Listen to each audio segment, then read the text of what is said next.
Thank you, Mr. Chairman. And thank you to Chairman Carper and Ranking Member Capito for holding this hearing on my bipartisan bill, the Stranded Act.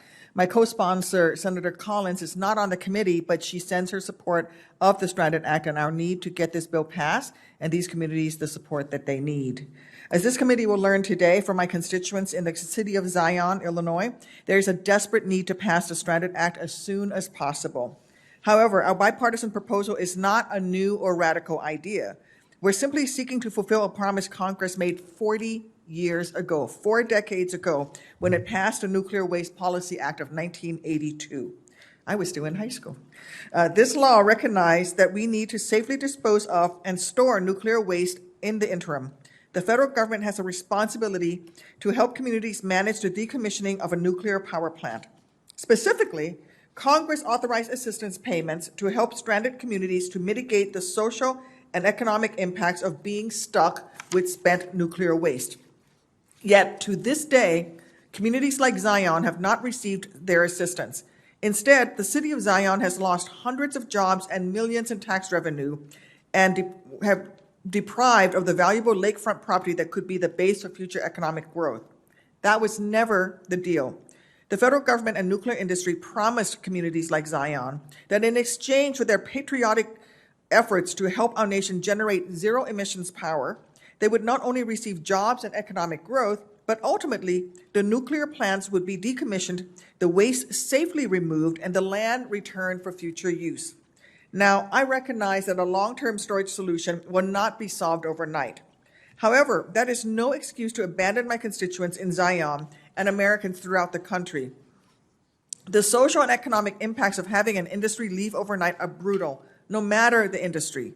But when a company abandons a community and leaves behind 2.2 million pounds of toxic spent nuclear waste sitting on 90 acres of lakefront property on Lake Michigan, well, the impact is simply devastating. And this situation is not unique to Illinois. I have a chart here. As indicated on this map, this Congressional Research Service has identified 80 sites, that's 80 sites, that store nuclear spent fuel around the country. Additionally, 25 of those sites are geographically distinct stranded nuclear waste storage sites, meaning a site where spent nuclear fuel is stored but lacks an operating reactor generating power and revenue. And as you can see, these sites know no politics. They're all across the country in red and blue states. Sadly and shockingly, despite the nuclear sites across the country being part of our national infrastructure and part of our energy lifeline, there is currently no federal program to assist these communities with social economic recovery. In fact, the majority of the federal funding to these nuclear sites have been furnished by litigation settlements and court judgments. This is no way to do business. The U.S. Economic Development Administration's Nuclear Closure Communities, NCC, initiative provides some support, but in its current form, the help is only for new construction or development projects. Of course, stranded communities like Zion, financing new construction is of little use when the very stranded nuclear waste have resulted on their loss of tax-based jobs and land needed to keep the lights on. It's a downward spiral. I hope to offer a substitute amendment to the Stranded Act during a future markup that will build on the EDA's NCC program by improving it to provide the type of support communities like Zion desperately need now.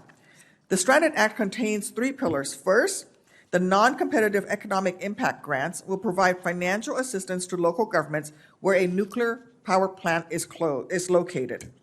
The affected local governments are eligible to receive amounts valued at up to $15 for each kilogram of spent nuclear fuel stored in the affected community, a payment framework established under the Nuclear Waste Policy Act of 1982. We're not even using 2022 dollars.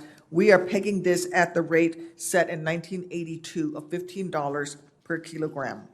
Second, the Innovative Solution Prize Competition will award prizes for proposals for affected communities to carry out alternatives to nuclear facilities, generating sites and waste sites, giving them another chance at economic development through innovative proposals.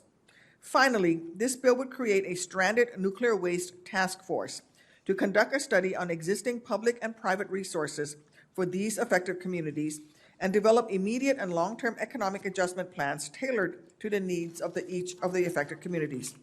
We cannot rely on communities to give us power, then leave them to be our active nuclear dumpsters. The United States government must help these communities that powered our lives to survive another day, and passing the Stranded Act would be a first step towards fulfilling a commitment we made to these patriotic communities long ago. Of course, the inspiration to write the Stranded Act stemmed from a visit to the city of Zion during my first year in the Senate, and I'm honored that the mayor of Zion, Billy McKinney, is here in support of the hearing. Hi, Mr. Mayor. And to have David Knabel, the city's administrator and director of accounts and finance, here as our witness to give stranded communities like theirs our voice. Mr. Knabel was born and raised in Zion, Illinois, and knows firsthand how stranded nuclear waste negatively impacts surrounding communities. After graduating from the University of Wisconsin Parkside in 1999, followed by a CPA certification in 2008, Mr. Knabel went on to obtain 14 years of experience in public accounting. Throughout his 10 years working for the city of Zion, he has championed several high-profile projects to assist Zion with its financial needs and worked hard to address the impacts of a nuclear power plant closure by working with legislators across the country, the results of which will be a template for other communities to use for nuclear waste storage, valuation, and redevelopment. Mr. Knabel and Mayor McKinney, while this is a less than ideal situation, we are so fortunate to have you here today to share your story with us. And I look forward to hearing Mr. Knabel's testimony on behalf of the city of Zion. Thank you both for being here. Thank you, Mr. Chairman, and I yield back.